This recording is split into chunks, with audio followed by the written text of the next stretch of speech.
नमस्कार, मैं राजेंद्र बारसकर। आज आप लोगों को अपगार के बारे में बताने वाला हूँ। पहले तो अपगार का हम फुल फॉर्म जान लेते हैं। अपगार में सबसे पहला जो लेटर होता है वो होता है अपीयरेंस, दूसरा होता है पल्सेशन, तीसरा होता है ग्रिमेस, चौथा होता है एक्टिविटी और पांचवा होता है रेस्पिरेशन। यह 5 लेटर मिला के अपगार होता है। अपगार क्या होता है और क्यों क्या किया जाता है इससे? अपगार एक टेस्ट है जो कि जन्म लेते हैं, जो डिलीवरी के समय में शिशु जन्म लेता है तो उसके 5 मिनट के अंदर उसके ये 5 चीज़ों का असेसमेंट किया जाता है। उसमें यह देखा जाता है कि आने वाले समय में उस इन्फेंट बेबी का ग्रोथ और डेवलपमेंट कैसा होने वाला है। तो इसमें कुछ पॉइंट होते हैं, 0 से लेके 2 पॉइंट तक होता है। तो इसमें जो पांचों को मिला के 10 पॉइंट होते हैं। तो यदि किसी भी बच्चे का जो अपगार स्कोर है 5 से कम आता है तो वो उसको हम हाई रिस्क में लेते हैं, जिसके लिए हमें ज़्यादा मेहनत करने की ज़रूरत है। उसके डेवलपमेंट और ग्रोथ के लिए हमें ज़्यादा एफर्ट करने की ज़रूरत पड़ती है। तो हमें सबसे ज़्यादा ज़रूरी है कि अपगार के लिए हमें ये करना पड़ता है। अपगार में अपीयरेंस, सबसे पहले हम अपीयरेंस में देखते हैं कि बच्चे का रंग कैसा है, उसके कैसे कलर का है, उसके बारे में हम लोग देखते हैं। जो मेडिकल टीम होती है वो उसको पूरा असेस करती है।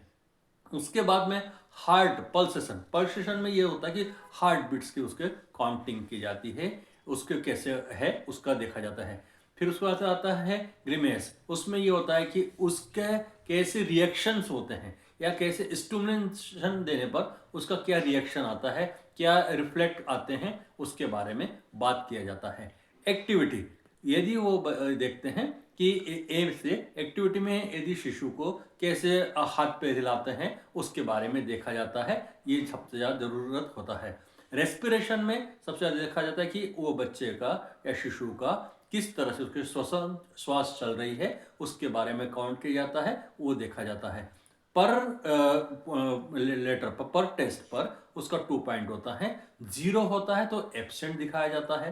1 होता है तो इसका मतलब ये होता है कि उसमें थोड़ा मीडियम कैटेगरी का है और 2 नंबर आता है तो बेस्ट है, नॉर्मल होता है। तो इस प्रकार से 2 पॉइंट इच इस टेस्ट के साथ से होता है। तो इस तरह से टोटल 10 होते हैं।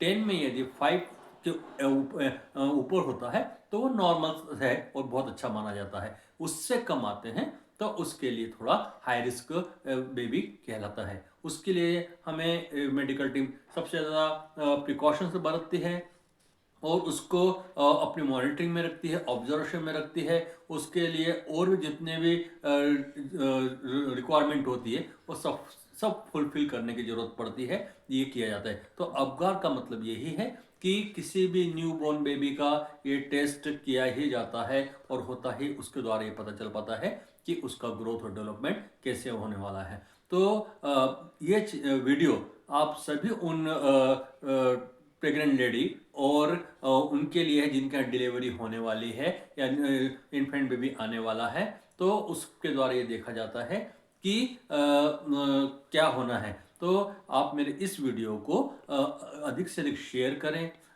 लाइक करें, कमेंट्स करें, सब्सक्राइब करें, जिसके कारण कि हम लोगों को ये अवेयर कर सकते हैं कि जो हमारा infant baby new born baby है उसका हमारा कैसा डेवलपमेंट होना है, कैसा उसका ग्रोथ होना है, ये हम डॉक्टर से कंसल्ट करके हम उसके बारे में जान सकते हैं। और यदि किसी प्रकार की कोई प्रॉब्लम होती है तो हम उसके लिए अवेयर हो सकते हैं और उसके लिए प्लानिंग कर सकते हैं। तो मेरे इस वीडियो को आप लोग प्लीज़ सब्सक्राइब करें। बहुत बहुत धन्यवाद। नमस्कार।